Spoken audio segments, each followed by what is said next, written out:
नमस्कार सभी को, मेरा नाम है नवीन कुमार और आज हम जो बात करने वाले हैं वो एक नया आईपीओ आया हुआ है जिसका नाम है ई-पैक ड्यूरेबल्स लिमिटेड। अब इस कंपनी का आईपीओ किस हिसाब से आया हुआ है, आज अप्लाई के लिए सही है, कंपनी किस हिसाब से अपनी प्राइस लेके आई है, वैल्यूएशन क्या रखा है, क्या फ्यूचर में ऊपर बढ़ने के चांसेस हैं, इसकी पूरी हम लोग इस वीडियो में चर्चा करेंगे और जल्दी से जल्दी ज़्यादा बड़ा वीडियो करने की कोशिश हम नहीं करेंगे। अब इसी में स्टार्ट करते हैं। तो अभी यहाँ पे फर्स्ट जो पहली चीज़ है कि आईपीओ किस बारे में है और कितनी प्राइस इन्होंने रखी है। तो ₹230 का इन्होंने शेयर प्राइस रखा है आईपीओ के अंदर में, इश्यू प्राइस। और जो आईपीओ खुला हुआ रहेगा 19 जनवरी से 23 जनवरी के बीच में खुला हुआ रहेगा और आज 18 जनवरी मतलब कल से खुल जाएगा। और बंद होने के विदिन 3 दिन के अंदर में पता चल जाएगा कि आपको मिला है कि नहीं मिला और चौथे दिन आईपीओ खुल जाएगा। मतलब ओपन हो जाएगा, नॉर्मल जो है ट्रेडिंग होना स्टार्ट हो जाएगी आईपीओ बंद होने के 4 दिन बाद, वर्किंग डेज़।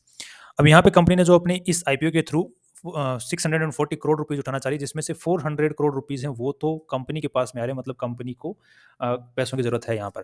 और 240 करोड़ वर्थ ऑफ शेयर्स हैं वो यहाँ पर प्रमोटर्स और इन्वेस्टर्स दोनों मिलके यहाँ पर बेच रहे हैं। अब यहाँ पे कंपनी ये पैसे क्यों उठा रही है, अगर उसकी बात करते हैं तो कंपनी बोल रही है कि हमें और मैन्युफैक्चरिंग प्लांट है, क्योंकि हमारे पास में डिमांड बहुत है, स्पेस कम है और प्रोडक्शन कैपेसिटी कम है, तो उसको बढ़ाने के लिए हमें पैसों की ज़रूरत है, जिसके लिए आईपीओ के अंदर में पैसा जो उठा रहे हैं वहाँ पे काम में लिया जाएगा।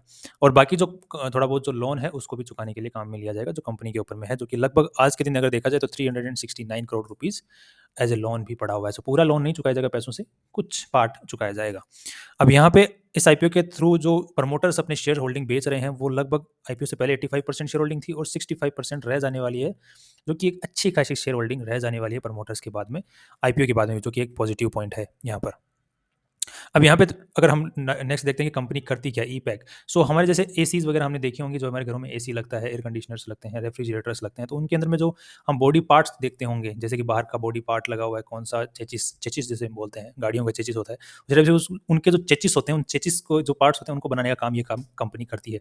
सो हम रेफ्रिजरेटर में बहुत सारे पार्ट्स यूज़ होते हैं, तो उसमें जो डिफरेंट पार्ट्स यूज़ होते हैं, वो पार्ट्स ये कंपनी मैन्युफैक्चर करने का काम करती है। अब ये देखा गया है कि कंपनी थोड़ा-सा अपने आप को डाइवर्सिफ़ाई कर रही है। अब तक तो सिर्फ़ रेफ्रिजरेशन और ये जो एसी है इन्हीं के अंदर में काम कर रही थी। अभी क्या है, कंपनी को ये एक साइकिल वाला मार्केट है, क्योंकि गर्मियों के अंदर ज़रूरत पड़ती है, गर्मियों से पहले ही इसकी मैन्युफैक्चरिंग स्टार्ट होती है, बाद में रुक जाती है। तो कंपनी के पास इतना काम होता नहीं है, तो कंपनी अब धीरे-धीरे होके जो डोमेस्टिक एप्लायंसेज़ होते हैं, जैसे मिक्सी हो गई, तो उनके पार्ट्स बनाना चालू कर रही है। बॉडी, ऊपर वाली बॉडी मोल्डिंग पार्ट हो गए, प्लास्टिक के हो गए, चाहे स्टील के हो गए, चाहे मेटल के हो गए। तो वो पार्ट्स में भी अब धीरे-धीरे घुस रही है, क्योंकि ये एक साइकिल वाला, तो ताकि पूरे 12 मंथ्स तक कंपनी के पास में काम बना रहे, जो कि एक अच्छी बात है अगेन। अब नेक्स्ट अगर हम लोग देखते हैं कंपनी के अब तक के प्रॉफिट्स किस हिसाब से रहे हैं, तो 2019 में बनी हुई कंपनी है और अभी आज के दिन अगर देखा जाए तो कंपनी अच्छा खासा सेल कर पा रही है। अब यहाँ पर अगर इसी चीज़ को देखा जाए तो कंपनी इतना बढ़िया सेल कर पा रही है कि वो भी 2019 में बनी हुई कंपनी, जो कि एक अपने आप में एस्टोनिशिंग है। अब यहाँ पे देखते हैं नेट अगर रेवेन्यूज़ को, तो रेवेन्यूज़ 700 करोड़ से सीधे के सीधे इंक्रीज़ हो गए with in 2 years, 1500 crore, so double हो गए रेवेन्यूज़। और यहाँ पर अगर नेट प्रॉफिट्स की बात करते हैं तो नेट प्रॉफिट्स लगभग साढ़े 4 गुना, साढ़े 4 गुना हो गए। रेवेन्यू डबल हो गए, साढ़े 4 गुना नेट प्रॉफिट्स बढ़ गए, जो कि अगेन बहुत अच्छी बात है। अब यहाँ से अगर हम अंदाज़ा लगा के चलते हैं कि कंपनी का अगर रेवेन्यू यहाँ से अगर डबल होता है और ये भी साढ़े 4 गुना बढ़ जाता है, तो एक 120 करोड़ रुपीज़ के आसपास में हो जाएगा। That is again a very good thing. अब यहाँ पे बट दिक्कत ये आ रही है कि 30 जो ये 6 मंथ्स का जो यहाँ पर रेवेन्यू स्ट्रक्चर है, इसको देखते हैं और प्रॉफिट्स को देखते हैं, तो ये थोड़ा-सा हमें एस्टोनिशिंग नहीं लगता है, कि रीज़न बिहाइंड कि इनका साइक्लिकल है। तो अभी जो सितंबर के बाद में जो इनका आता है हाफ ईयर, उसमें इनका एक्चुअली प्रोडक्शन होता है, क्योंकि जो एसीज़ होंगे, रेफ्रिजरेशंस होंगे, वो गर्मियों में बिकेंगे, तो उससे 6 मंथ्स पहले ही तो प्रोडक्शन स्टार्ट होगा, कंपनियाँ उस पर काम चालू करेंगी।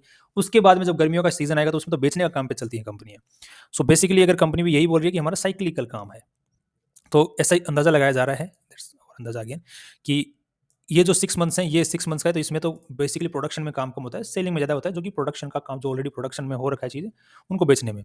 सो नेक्स्ट 6 मंथ्स में जो रिज़ल्ट आएगा, उसमें असली कहानी पता चलेगी कि इस साल इन्होंने कितना ग्रोथ दिखाया है।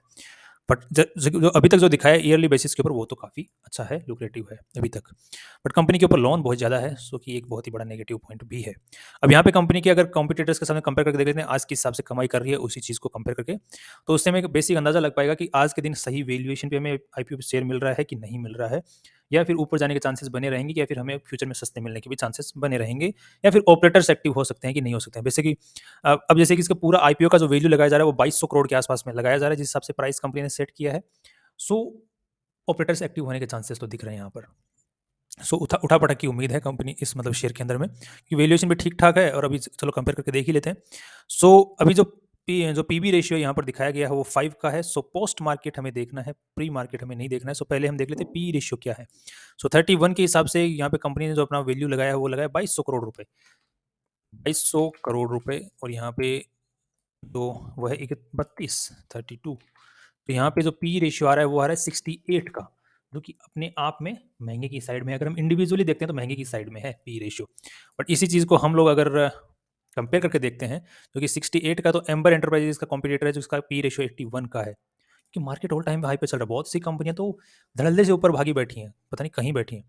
64 का, इसका 54 का है, जो कि पीजी इलेक्ट्रोप्लास्ट अगेन हमें सस्ते मिल रहा है, क्योंकि ये भी काफ़ी अच्छा ऊपर था, बट अभी कुछ टाइम में नीचे आ गया है स्टॉक प्राइस। अगर हम एम्बर एंटरप्राइजेस का देखते हैं तो इसका तो ऊपर ही भागे जा रहा है, अभी तक इसका तो करेक्शन ही नहीं आया है, और इसका तो लग रहा है कंसोलिडेशन फेज से बाहर निकला, तो अभी और ऊपर भी जा सकता है एम्बर एंटरप्राइजेस वाला जो शेयर है, टेक्निकली देखा जाए तो। डिक्सन का देखा जाए तो यहाँ पर ये कंसोलिडेशन से बाहर निकला और वापस ये कंसोलिडेशन जोन में चला गया है। सो इस कंसोलिडेशन जोन से नीचे जाएगा कि ऊपर जाएगा, वो तो इसके ब्रेकआउट के बाद ही पता चलेगा अगेन। सो अगेन इसका अगर देखा जाए पी रेशियो, तो ये अगेन ये भी हायर साइड में ही है। मतलब हमें ठीक ठाक वैल्यू मिल रही है, इतनी भी अच्छी वैल्यू नहीं मिल रही है, बट ठीक है, कॉम्पिटिशन के हिसाब से ठीक ठाक है, बेटर भी नहीं बोल सकते हैं। नेक्स्ट अगर पीबी रेशियो के बेसिस पे देखा जाए, तो एक बार पीबी रेशियो पहले निकाल लेते हैं, जो कि आएगा, प्राइस रखा है 2200 करोड़ और बुक वैल्यू है 478 करोड़, और 400 करोड़ रुपीज़ और आ जाएंगे। सो ये हो जाएंगे 878 करोड़ रुपीज़। सो 900 करोड़ ही मान लो। सो इसका जो पीबी रेशियो आ जाएगा वो आ जाएगा लगभग 2.5 के आसपास का। सो 2.5 का जो पीबी रेशियो है वो अगर कंपेयर करके देखें एम्बर के साथ में, इससे अच्छा है। ईपीजी इलेक्ट्रोप्लास्ट के इससे भी अच्छा है, और डिक्सन के हिसाब से भी देखा जाए तो इससे तो बहुत ही अच्छा है। सो तो वैल्यू लगाई गई है कंपनी की जिस हिसाब से, वो ठीक ठाक है कंपटीशन के मुकाबले, और जो कमाई कर रही है जितना, और उसके कंपैरिजन में देखा जाए तो कमाई इतनी अच्छी नहीं कर रही जिस हिसाब से वैल्यू लगाई गई है। बट ये दोनों थोड़ा सा कॉन्ट्राडिक्टरी स्टेटमेंट लग रहा होगा, बट इतना कॉन्ट्राडिक्टरी है नहीं। ठीक है, नेक्स्ट अगर हम लोग देखते हैं, मतलब देखा जाए तो जब कंपनी की वैल्यू जैसे दुकान है, दुकान की वैल्यू 1 लाख की है, वो कमाई कर रहा है साल के 1 लाख रुपए, तो वहाँ पे 1% ही कमाई कर रहा है। सो वैल्यू के हिसाब से तो वैल्यू तो है दुकान की, तो वैल्यू के हिसाब से तो प्राइस ठीक है, दुकान की वैल्यू के हिसाब से, बट कमाई उतनी अच्छी नहीं कर रहा। सो कमाई के हिसाब से वैल्यू अच्छी नहीं है, वैसे बात कर रहा हूँ। सो कमाई के हिसाब से वैल्यू अच्छी नहीं, वैसे दुकान की वैल्यू, मतलब इसकी कंपनी की वैल्यू ठीक है, लगाई गई है। सो ऊपर जाने के चांसेस यस डेफिनेटली दिख रहे हैं अभी तक तो।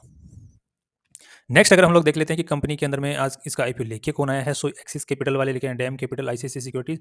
सो फाइलें अच्छी खासी लग सकती हैं कंपनी के अंदर में, और चांसेस जो हैं वो ऊपर ही जाने के दिख रहे हैं अभी तक जिस हिसाब से दिख रहा है। और जीएमपी रेशियो अगर देखा जाए तो जीएमपी रेशियो आज के हिसाब से 13% पॉजिटिव की साइड में चल रहा है, जो कि मार्केट 17 को गिरा है उसके बावजूद जीएमपी ऊपर गया है। 18 को मार्केट फिर गिरा है, उसके बावजूद जीएमपी ऊपर गया है। सो मार्केट अच्छा खासा करेक्शन होने के बावजूद जीएमपी ऊपर जा रहा है, तो एक मुझे लग रहा है कि पॉजिटिव सिग्नल ये दे रहा है कहीं ना कहीं, कि इसका जो आईपीओ का जो प्राइस है ऊपर खुल सकता है। So I think there is an opportunity. So मुझे लग रहा है कि कंपैरिजन के बेसिस के ऊपर लग रहा है कि थोड़ा बहुत ऊपर खुल सकता है, अप टू 15% के आसपास में।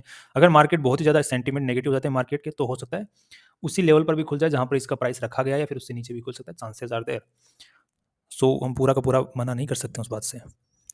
सो फाइनली ओवरऑल यही व्यू है कि आईपीओ के अंदर में ऊपर में थोड़ा बहुत छलांग देखने को मिल सकता है, मार्केट अगर नीचे जाता है तो नीचे भी जा सकता है, चांसेस आर देयर। और ऑपरेटर्स के एक्टिव होने के भी चांसेस यहाँ पर दिख रहे हैं, क्योंकि आईपीओ जो है सिर्फ 2200 करोड़ रुपए का ही है। So there are chances of operators also. So उठा पटक की भी उम्मीदें हैं फ्यूचर के अंदर में।